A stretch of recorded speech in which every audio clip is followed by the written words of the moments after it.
Hello, the internet. It is your friendly internet pastor, Scott Dalen, back again.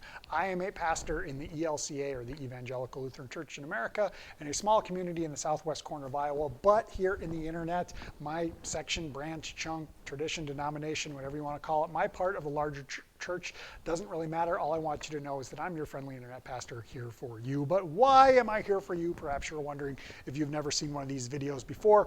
Let me break it down for you. I do these videos typically for three reasons. The first of which is I like to put some encouragement in this world. This world is a rough place. It can be really good, but it can also be really tough.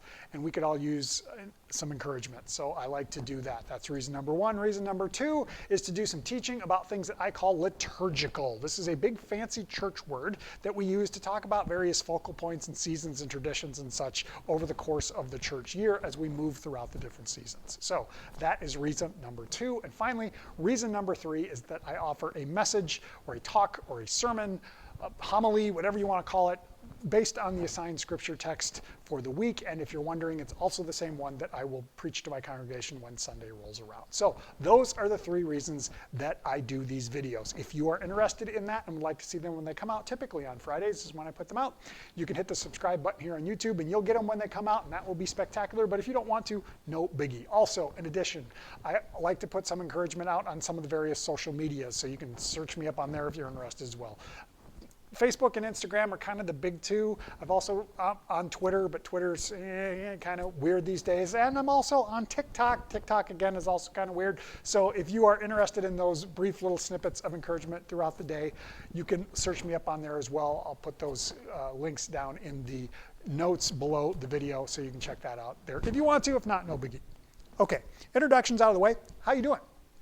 I hope that you're doing well as we are moving here into the very tail end of another year. As I am recording this, it is Friday. It is December 30th. We are almost to the end of 2022, and I'm looking ahead towards Sunday, which is, of course, January 1st, which means it will be 2023. So this one is transition. It is both the end of one year and the beginning of another one, all at the same time, which is kind of weird, but okay. So how are you? I hope that you are doing well. I hope that this year has been a good one for you, and as you look back, you feel that you have accomplished wonderful things and that you are in a better spot now than where you started off. But I also know that's not always the case. Maybe this year has been tough for you. Maybe this season has been tough for you. Maybe this week has been tough for you. Maybe today has been tough for you. And if that's the case, I hear you and I see you. So I want you to be encouraged. I hope that you keep on going. Remember that tomorrow is always another day. And remember, this world is brighter because you're in it. So please keep on going. And I hope that as you see this, you realize, hey, life is okay. And at least there's this rando weird pastor who's like saying hey and hi to me. So, keep on going. Keep on going. Okay, let's get liturgical now. There's that big fancy word. This is an odd time here in the church year. We find ourselves in the season of Christmas. Now, I've mentioned in past videos before, the Christmas season here in the church is 12 days.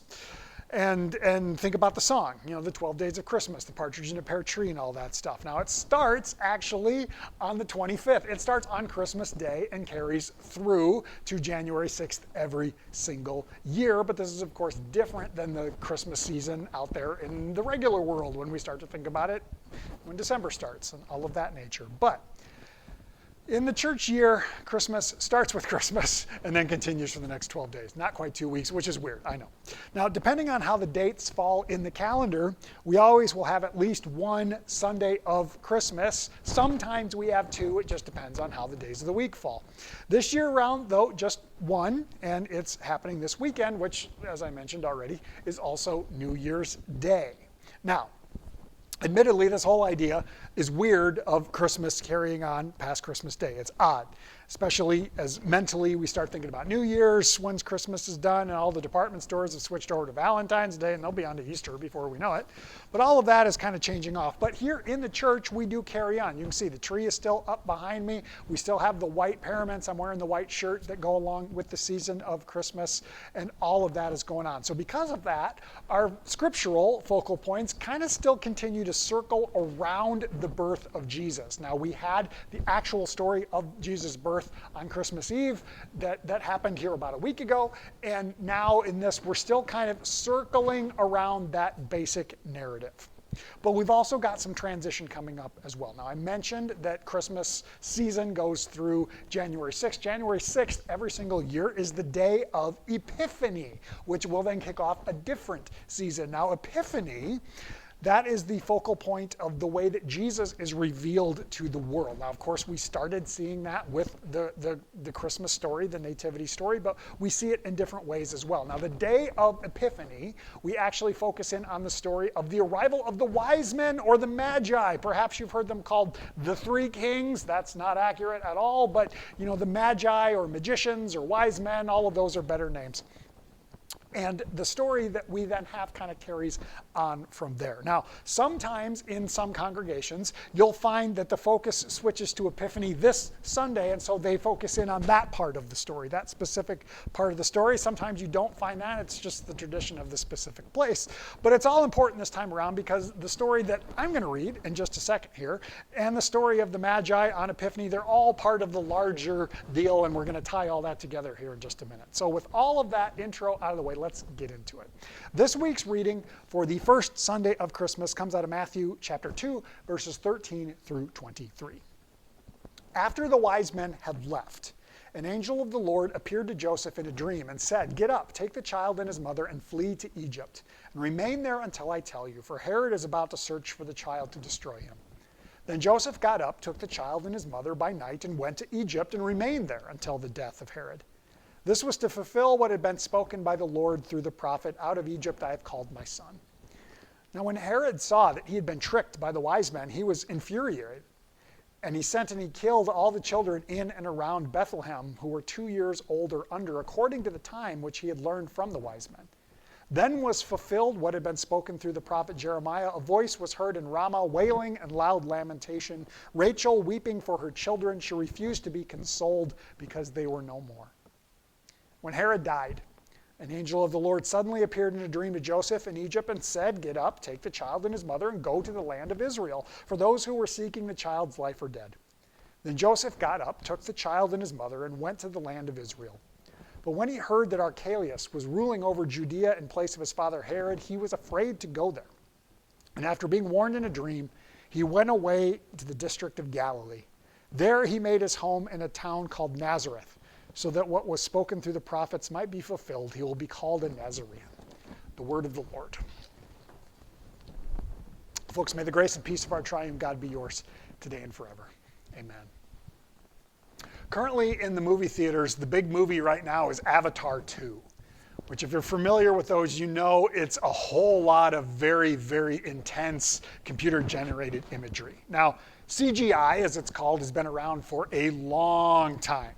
And there are entire branches of the movie industry that are focused on that in one form or another. And one, of course, is computer-generated animation, an animation style that's been around for a long time, and with several different companies that really focus in on that, perhaps the most successful one being Pixar, a division of Disney. Now, Pixar has made many wonderful computer-generated animated movies over the years, and I'm thinking about one in particular that came out back when I was in college, so it's going back a ways, and it's called A Bug's Life. Now, it's probably right there in the title. It focuses in on insects, and in particular, ants. And in particular, a specific ant known as Flick. Now, Flick, in our story, his colony of ants is terrorized, they're bullied, they're threatened by a gang of grasshoppers who force the ants to collect food for them. And if they do that, then the grasshoppers will leave them alone. But they're under threat that if they don't do what they're supposed to, there's going to be trouble.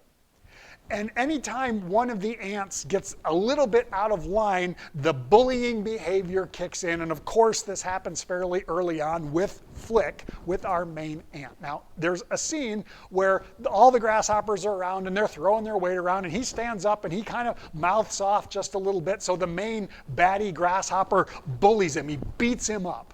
And then in the scene directly after that, the grasshoppers have departed and they're kind of in their gang headquarters. And two of the random grasshoppers are laughing about what has happened. "Oh, you can't believe that ant was so dumb, and he tried to stand up against us, and we really put him in his place." And the main grasshopper, he kind of looks and he needs to make a point. So he grabs a grass seed and he throws it and it bounces off of one of the other grasshoppers. He says, "Did that hurt?" No, boss, that didn't hurt at all. So he grabs another one and he does it again. "No, that one didn't hurt at all." And then he knocks the spout off this entire big jar, this huge collection, and all of these seeds come avalanching out over top of these two grasshoppers. And he says, "How about now?" And he stops and he makes the point. Those ants outnumber us 100-1. What's going to happen when they realize that and they all start standing up? What's at play here is the illusion of power and the way that those who hold it will do anything to hold on to it. Now, in the case of the movie, it's grasshoppers terrorizing these ants so that the ants don't realize their own power and rise up against them. But the same sort of thing happens in the real world. And it's definitely on display in what we have today, focusing in and around this guy named Herod.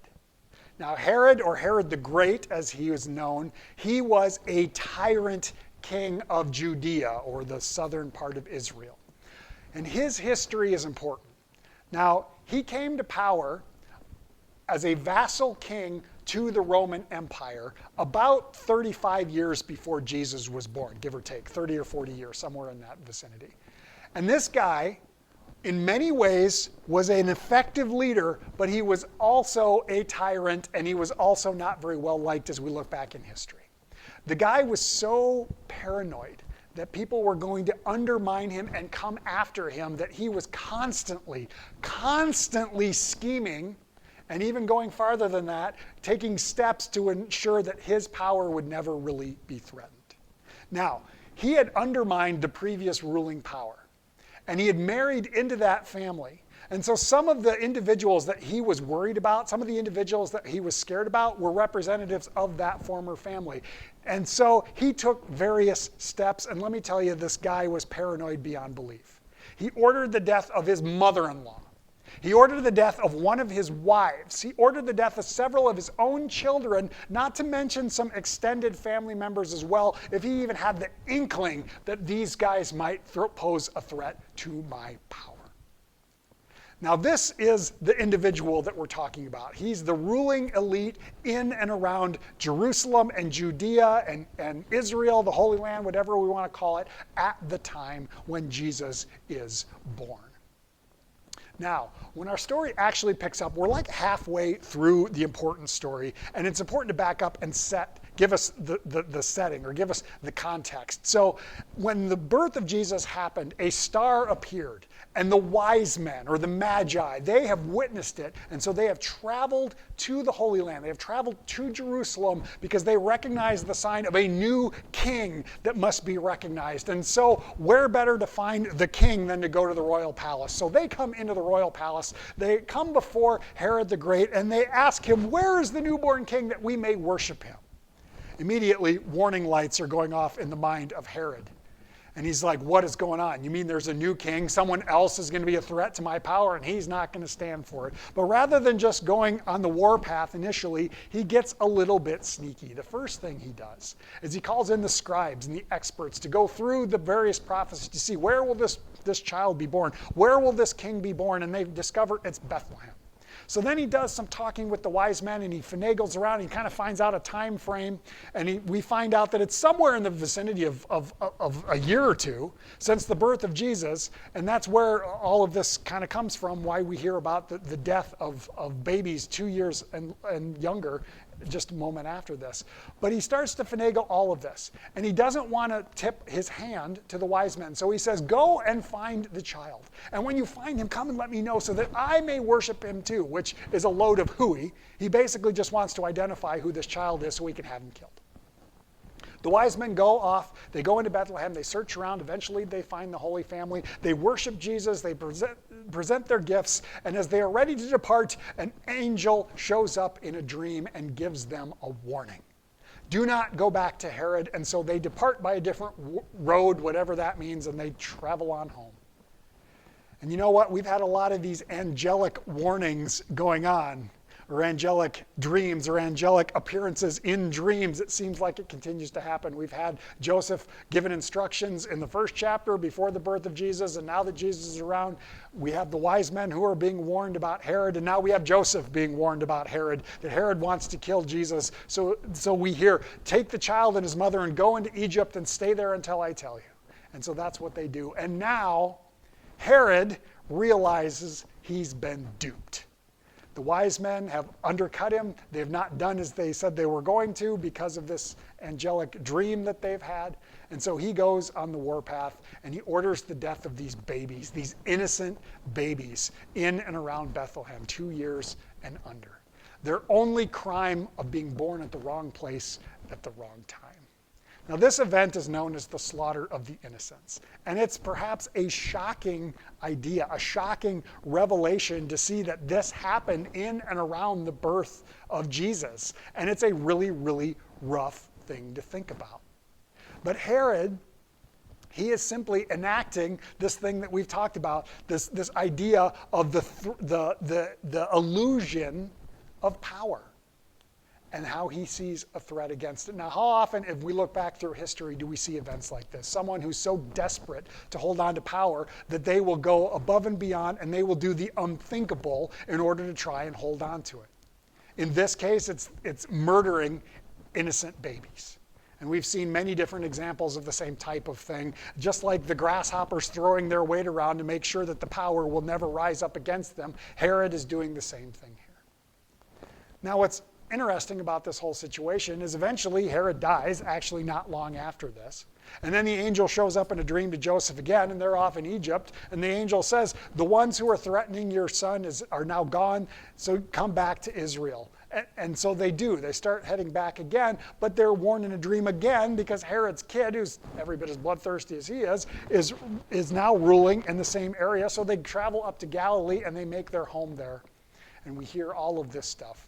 And you know what? This is actually the end of the baby narrative of Jesus when we think about it, the first 2 chapters of Matthew's gospel. At this point, we will then zip ahead to his adult ministry, and that's what's lying ahead of us in the weeks to come. This story is strange. It's perhaps shocking, and honestly, as we come off of the feel-good story of Christmas and the birth of Jesus, perhaps this is shocking to have so quickly on its heels. And I thought about that, and I thought about why this happens and why this is so important and why we need to hear this. And it all, I think, stems from the brokenness of human nature that sometimes is much more apparent than others. If nothing else, I think it's safe to say that Herod's actions and Herod's paranoia and Herod's desire to hold on to power is relative or is telling of that flawed, selfish human nature that in one way or the other will always put our interest first. I don't know if you've ever heard the idea that power corrupts and absolute power corrupts absolutely. He seems to be a perfect example of that. And this is why I think that monarchs are always a problem. It's always problematic whenever someone has so much power that they think that their way goes and that they are just right. It's never a good thing, and Herod is a perfect example of that. Now, I don't know if you're anything like me, but if you are, perhaps you hear this and you wonder, is there any good news in this very troublesome story? And I think perhaps the one little bit of good news is to remember that this portion is a part of the larger story.